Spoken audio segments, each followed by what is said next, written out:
बिहार में आने से क्या होगा? बिहार के साथ तो उन्होंने धोखा दिया है। बिजली से लोग त्रस्त हैं, महंगाई से लोग त्रस्त हैं, परेशान हैं, बेरोजगारी चरम पर है, पेपर लीक है। एयरपोर्ट बनाने से बिहार की जनता को क्या फायदा? मोदी जी भले ही यहाँ आवे, लेकिन बिहार की जनता इस बार समझ गई है कि क्या करना। अरवल से माले विधायक महानंद सिंह हैं इस वक्त हमारे साथ जुड़ेंगे, बात करेंगे। महानंद जी, नरेंद्र मोदी का फिर से एक बार बिहार आगमन होने जा रहा है। 24 तारीख को भागलपुर की धरती पर आएंगे। कैसे देख रहे हैं, क्या कहिएगा? बिहार में आने से क्या होगा? बिहार के साथ तो उन्होंने धोखा दिया है। बिहार की जनता के लिए उन्होंने कुछ किया नहीं। ये एयरपोर्ट बनाने से बिहार की जनता को क्या फायदा होगा?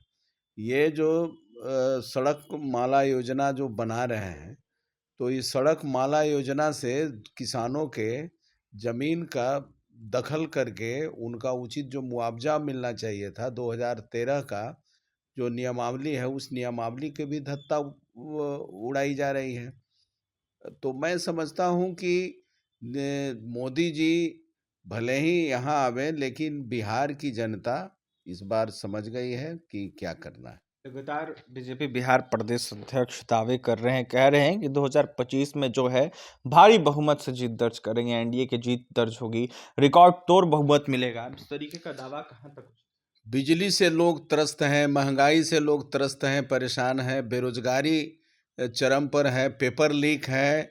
यहाँ आप देख लीजिएगा कि किसान परेशान हैं। हर तरफ भ्रष्टाचार का आलम है, बोलबाला है। ऑफिस में बिना घूस दिए हुए कोई काम नहीं होता है। और ऐसी स्थिति में यदि इसी निकम्मी सरकार को चुनने का जनता मन बनाए, तो मैं समझता हूँ कि ऐसा तो नहीं है।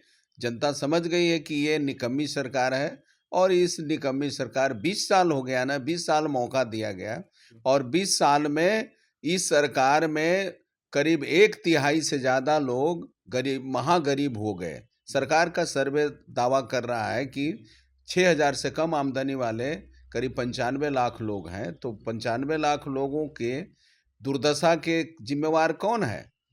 जो 95 लाख 6,000 से कम आमदनी वाले लोग हैं, उनके दुर्दशा, ये इस तरह के जो दुर्दशा हुई, इसके लिए तो 20 साल सत्ता में शामिल बीजेपी और जदयू की सरकार है।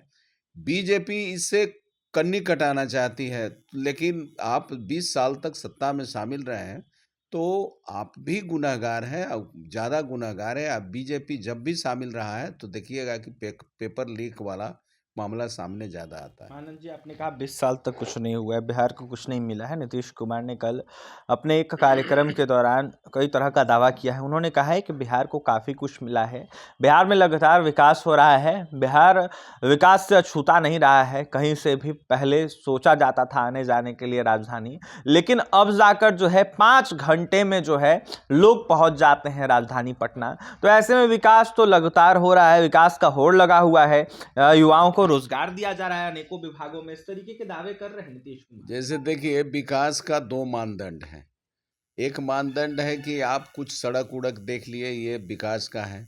जैसे मोदी सरकार कह रही है कि हम यहाँ एयरपोर्ट बनाएंगे, एयरपोर्ट दिखेगा, बाहरी लोग आएगा तो वो भी विकास का दावा करेंगे। लेकिन बिहार के नागरिकों के विकास कितना हुआ, ये सबसे बड़ी बात है। यहाँ के लोगों के आमदनी बढ़ा कि नहीं बढ़ा, ये मानदंड है। तो मैं समझता हूँ कि सरकार का ही दावा है कि 1/3 से ज़्यादा महागरीब है, 6,000 से कम आमदनी वाले हैं। ये मैं नहीं कह रहा हूँ, सरकार का दावा है। सरकार ने पेश किया है, और इसको लेकर के हर साल 2 लाख सहायता देने की बात कही है, कि हम उन गरीबों को 2 लाख हम सहायता देंगे। लेकिन अभी तक वो सरकार सहायता भी नहीं दी है। तो मैं समझता हूँ कि विकास का मानदंड, यदि कुछ सड़क, कुछ पुल पुलिया, हालांकि पुल पुलिया भी ढह ही रहे हैं। इनका जो लोग जो है भ्रष्टाचार में इतना डूबे हुए हैं कि पुल पुलिया भी ढह रहे हैं।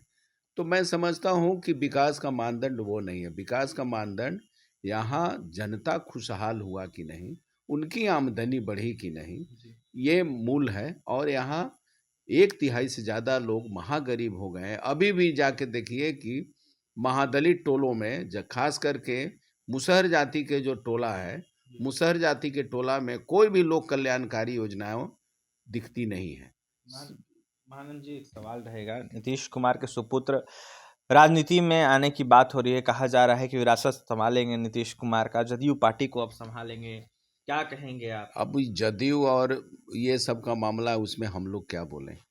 ये उनका पर्सनल मामला है, किनको बनाएंगे किनको नहीं बनाएंगे, पार्टी का उनका इंटरनल मामला है। अंतिम सवाल रहेगा, भाई वीरेंद्र ने दावा किया है फिर से नीतीश कुमार आप लोगों की तरफ आ रहे हैं 25 चुनाव से पहले, आप क्या कहेंगे, क्या सच में आ रहे हैं नीतीश कुमार? ये तो हम नहीं कह सकते भाई वीरेंद्र जी का क्या स्रोत है, क्या हिसाब से ये है, लेकिन मैं समझता हूँ कि नीतीश कुमार और बीजेपी, अब बीजेपी के खिलाफ काफ़ी गुस्सा है लोगों में, और बीजेपी जिस तरह से जदयू को, लोजपा को, ये सब लोगों को साइड करके और सत्ता हथियाना चाहते हैं, तो इस मामले में बीजेपी के खिलाफ यदि कोई ताकत खड़ा है तो उसका हम लोग को स्वागत करना चाहिए। अभी पूरे देश बीजेपी से तबाह है और संविधान बदलने के फिराक में लगा हुआ है बार बार, तो उसके खिलाफ यदि कोई भी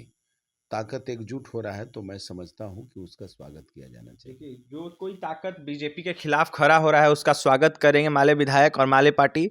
ऐसे में महानंद सिंह थे हमारे साथ, अरवल से माले विधायक है, जमकर निशाना साधे थे नरेंद्र मोदी के बिहार आगमन और नीतीश कुमार के दावों को देखते हुए। वहीं क्या कुछ कहते हैं आपने सुना, यह साफ तौर पर कह रहे थे कि बिहार जो है विकास से अछूता रह गया है, अभी भी काफी कुछ करना है, पिछड़ा